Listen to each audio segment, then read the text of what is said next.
everyone, John Henry here, slingshotfutures.com, and welcome to the Daily Futures Market Outlook, where we take a look at our Big Six markets and formulate an attack plan for tomorrow's price action.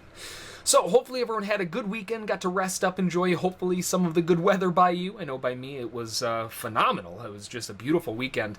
Now, as we come into this week, a couple things that we need to keep in mind. This is a holiday week. We have the Memorial Day holiday this upcoming weekend, with Friday being off. So there is a little bit of kind of a looming long weekend ahead, and a lot of times those kinds of weeks can go one of two ways. Either they go out with a bang or they go out really slow. So we just got to play it a little bit safe, stick to the plan this week, don't get too aggressive, just, you know, keep the cards close to the chest. Now, before we jump into the market, as always, take a look at the website, slingshotfutures.com, scroll down and click on the Join the Daily Outlook newsletter. This is going to add you to our email list so that you know every single time one of these videos comes out. Along with that, in the newsletter, we talk about different stocks, different forex markets, futures, currency pairs, crypto markets, pretty much everything under the sun that moves. We're going to talk about it in the newsletter, so a great newsletter to get your hands on. And then, of course, every single day, we make two different blog posts right at the bottom of the page there. In the morning session, we have the live trader morning prep levels, and that's going to be the major levels of support and resistance for that day. So make sure to grab those every morning. And then in the afternoon, we go over either a market psychology video or a trading video where we show an example of psychology or a trade and kind of taking place and how we can read that and better ourselves as traders every day. Now, if you haven't done so already, make sure to click on the live trading room subscription and trial info and take a one-day trial and sit down with us and see what we're all about. You can sit in the live trading room with us and you can see what all is going on and how we trade every single day. And if you really enjoy it, you can always sign up as a weekly or monthly member. And of course, if you join as a full-fledged VIP member, you will get the live trade room as part of the package. Now, taking a look at the bund for the most part kind of broke away. We had a little bit of range-bound sentiment, and we tried to get that big breakout of the range. That range has been going on for several days now. They tried getting the breakout to the upside, and now we're failing right back in. So with this big failure back down inside that larger range that was been, you know, in formation for several days, if not weeks, we're anticipating the sellers continuing the drive lower. The buy breakout failed in the big picture, so in the big picture, we're expecting it to fail back lower and attempt the other side. Now, with this drop lower, we're looking at a retrace area of interest to sell into at 161.08 to 10, as well as up to 13, a little further up to 21, and that would be a retest of that earlier area of support, several lows being put in there. A retest of that could be the hot spot for the sell lower. And then, of course, if it goes a little bit further up back to that little range that formed the highs of that range at 161.32. So overall, looking to sell, I want a better price at this point in time. We are grinding a little bit lower, and this may have to happen on a gap higher for tomorrow's price action, coming into that area of resistance to drive the market back down. But overall, we are looking for sell side on the bund. Over on the euro, once again, back on the rally side. The buyers just not letting off the gas pedal for more than a day, and, well, we're back to the races again. We had a small little pullback this morning, so there was a little bit of a pullback. They got a little too overzealous down at the bottom, and the buyers took that opportunity to pile drive this market higher, and they just haven't stopped. Going into the afternoon session, we did slow down quite a bit, seeing a nice deep pullback, and a lot of buyers probably scaling into this move with the assumption that we're going to go back to the highs because we keep going back to the highs, and buyers can use this as an opportunity to get in at a better price. Now, with this rally higher and a slightly more range-bound sentiment with new lows being made and then into new highs, what I would like to see is a slightly deeper pullback. We had this massive breakout move to the upside and that single little pullback right back down, and notice where it held?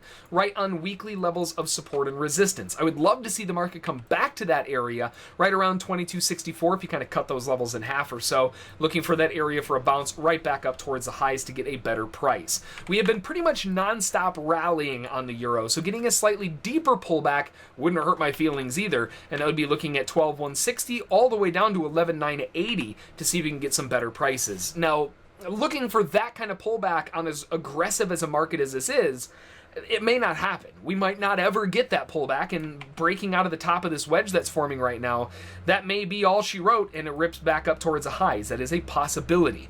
But if at all possible, I would prefer to get as good of a price as I can, given this continuous multi-day, almost multi-week now, rally to the upside.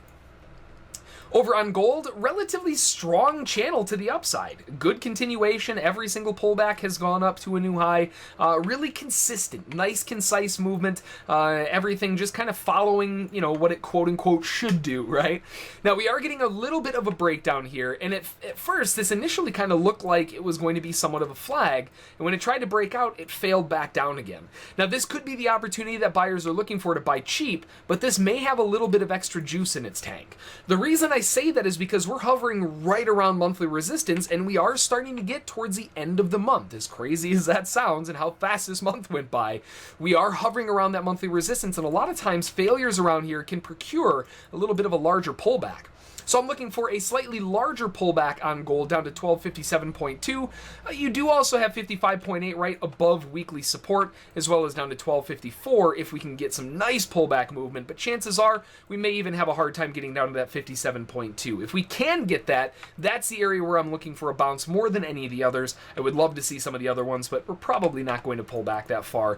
And there is something else to keep in mind as well. This earlier area of resistance kind of cutting across here at 59.5, well, that did act as a strong level of resistance, and once it broke out, it acted as a nice strong level of support. So if the market comes back to here, it wouldn't be a surprise to see them kind of ping around here before, you know, either deciding to go down or up. But either way, we're looking to buy a pullback, and preferably at as good of a price as we can to kind of reduce the overall risk.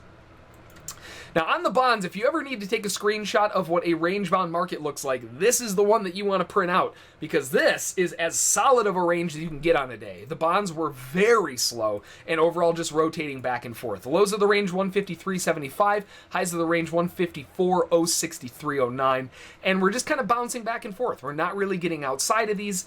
And we're just sort of stuck. Now, if we zoom out a little bit, we can see that this is still a range that we've had for the last couple days, and this is a range inside of the larger range. Now, a lot of times when you have that sort of rangeception, right, when you have a range inside of another range, and sometimes that can be inside of another range, a lot of times when they do break out, they end up going to the larger ones. Now, you'll notice where these levels of support and resistance are.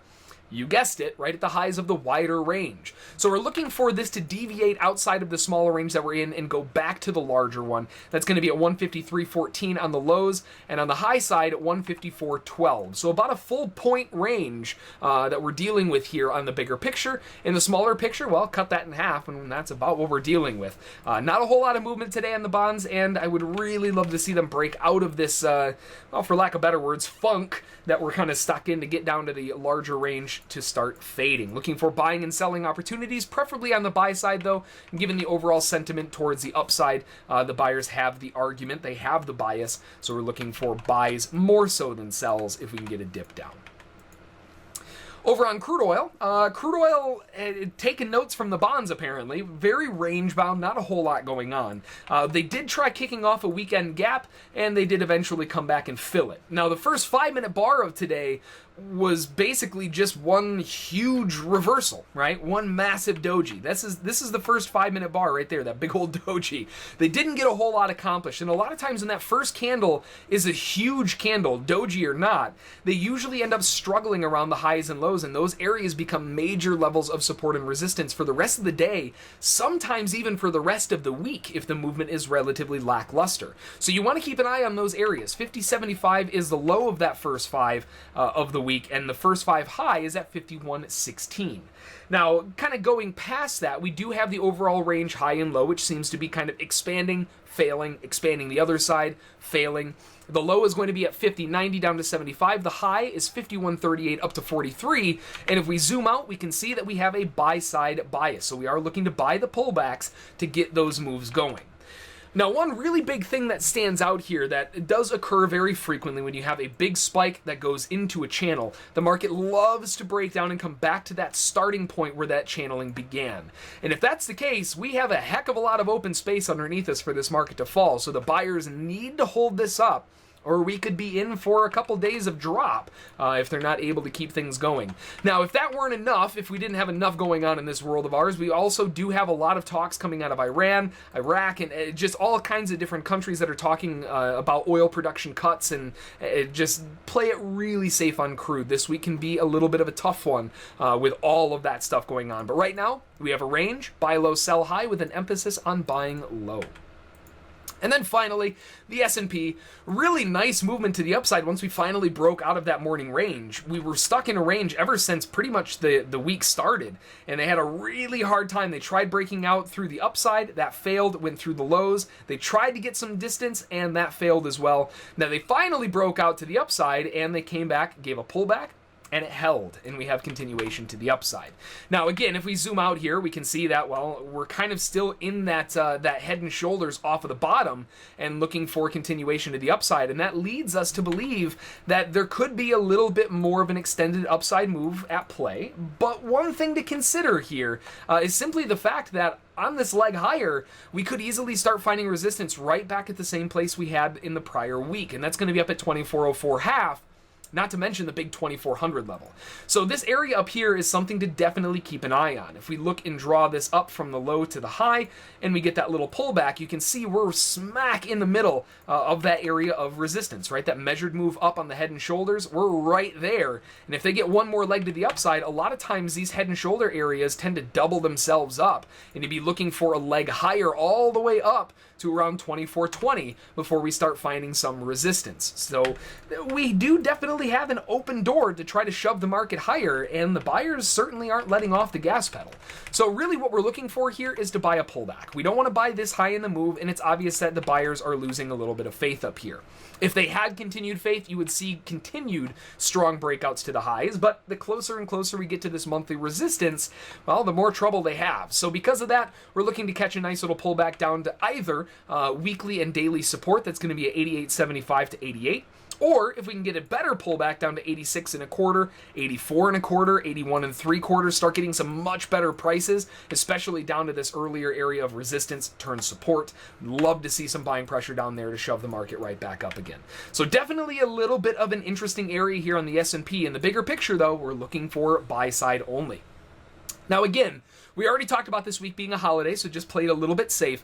In terms of news tomorrow, we do have some things to keep our eyes on, but not really much going on for the U.S. session. Tomorrow morning for the Euro session, we have out of Germany, the German GDP quarter over quarter. That's forecasted at 0.6%. We also have the German manufacturing PMI for May forecasted at 58 at 330. At 4 o'clock, we have the German IFO Business Climate Index forecasted at 113.1. At 5 o'clock, out of the UK, we have the inflation reports hearings. And then finally for the US, the only announcement for the US and the only announcement for the rest of the day, 10 o'clock USD, we have the new home sales forecasted at 610,000. The previous was 621,000. But that's it. That's all the news that we have for tomorrow. Most of it is happening in the European session, so either the European session tomorrow is a phenomenal session or it's a really slow one and the US is good. Obviously, you know which one I'm rooting for. But either way, we need to play it a little bit safe. With everything going on right now, the holiday week, we've got light news for tomorrow's U.S. session. Yeah, you gotta keep it safe. So, like we always say, make the plan, trade the plan, follow those rules, and you'll be A-okay. Until next time, we'll see y'all then.